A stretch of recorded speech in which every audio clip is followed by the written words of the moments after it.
Hello Thomas fans and welcome once again. So when we were given the terrible news that season 22 of Thomas and Friends was going to revolve around Thomas seeing the world, as well as getting rid of Henry and Edward, also came the fairly disappointing news that Mark Morahan will no longer be narrating the show. So it got me thinking, if in season 23 Mattel decide to return to the show's original format, they will need a new narrator. But who will it be? So I have come up with 5 people who I think would make a good narrator for the show. And I'm sure some of you are thinking, Rob, Series 23 isn't coming out until 2019. Why are you making a video about this now? Because I really want to make a video this week and this is the best idea I have.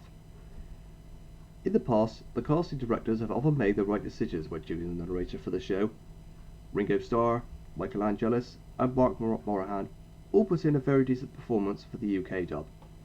George Carlin and Alec Baldwin were also good in the US dub. I guess the only exception was Michael Brandon. Please don't kill me fans who liked his narration. But you get my point, that Thomas and Friends has nearly always had a good narrator. But in case Mattel can't find a decent one for season 23, I have some recommendations. These ideas I have are based on where they come from, their history in voice acting, and what they're currently doing. My first choice is John Bellis. For those of you who don't know who this man is, John Bellis was a taxi driver who Britt Woolcroft met prior to Thomas and the Magic Railroad. Originally, he was going to voice Thomas in the movie. Little engines can do big things. Well, who else were you expecting? Don't worry, I'm on my way. Before the test screen audience stuck their oar in and said that Thomas sounded too old. And so, in the official version, Eddie Glenn was the voice of Thomas. In the past, every narrator for the UK dub has originated from Liverpool, and Bellis is from Liverpool, so that would continue that tradition. Bellis did say that he was disappointed that he couldn't get the official role of Thomas, so if Mattel could track him down, he would finally get his big break. My second suggestion is David Tennant. Yes, I can dream. Of course my all-time favourite actor would actually narrate my favourite TV show from my childhood. But hey, Doctor Who is now a woman. Anything's possible with the world of acting. David Tennant's done a lot of voice work in the past couple of years. He's been in the Postman Pat movie. He's an entertainment machine, aren't you, Joshy lad? Would you ever get anywhere in show business by relying on talent? DuckTales. I'm Scrooge McDuck. I made my name being tougher than the toughies and smarter than the smarties. And later this year, Fireman Sam. Yeah, this show's going to be great, but we still need the big shot for the grand finale. Also, he's done a lot of narration for books, such as How to Train Your Dragon. A great underwater mountain, covered in shells and barnacles, some of his limbs half buried in the sand. Generation after generation of little hermit crabs had been born and died in this dragon's ears. Hundreds and hundreds of years he'd slept. So I think it would make sense for him to narrate Thomas and Friends. A Scottish accent might be a bit hard for some of the kids to understand, but I still think it would work. My third suggestion is Neil Morrissey. I'd better get a move on, said Bob. I expect everyone's waiting for me in the yard.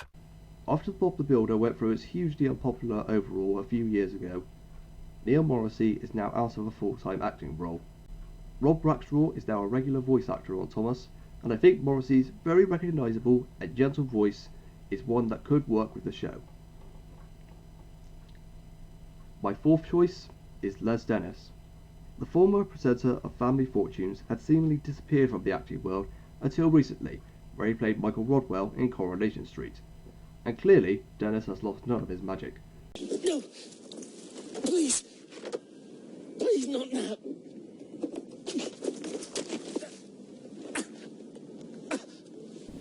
Michael Rodwell passed away less than a year ago, so Dennis is once again out of a job. And due to him being another actor from Liverpool, I think he would be a very decent narrator for Thomas and Friends. He has done voice acting before, most notably in NG Benji. Wow! What a great day for flying! The sun is shining, the birds are singing. Farmer Fred sent some treats. Hey, yummy, yummy in my tummy. Where he put a lot of enthusiasm into his characters. And that is the main ingredient when telling people what is happening in a scene. My fifth and probably best recommendation is Hugh Bonneville. Yes, I know he was the voice of Merlin in Journey Beyond Sodor, but through Merlin we could tell how much enthusiasm and effort Bonneville put into the role. Who said that? You ask, it's only me. You look surprised, but have no fear. It's just a little trick to make myself disappear. So he is clearly used to being in a recording studio. Obviously, if Bonneville was to become the narrator, that would probably mean Merlin would need a new voice, unless the writers do something very clever and take full advantage of the fact that the narrator is someone who isn't there. Or should I say, invisible. But at the end of the day, it could be anyone. Who would have guessed that a member of the Beatles would be the narrator, or a well-known stand-up comedian? It's not like choosing who's going to be the next James Bond, it is just a person who's informing the audience what's happening. It's not an Oscar-worthy role. But either way, what do you guys think? If Thomas and Friends goes back to having an official narrator, who would you like it to be? Let me know down in the comments. As always, thanks for watching, if indeed you still are.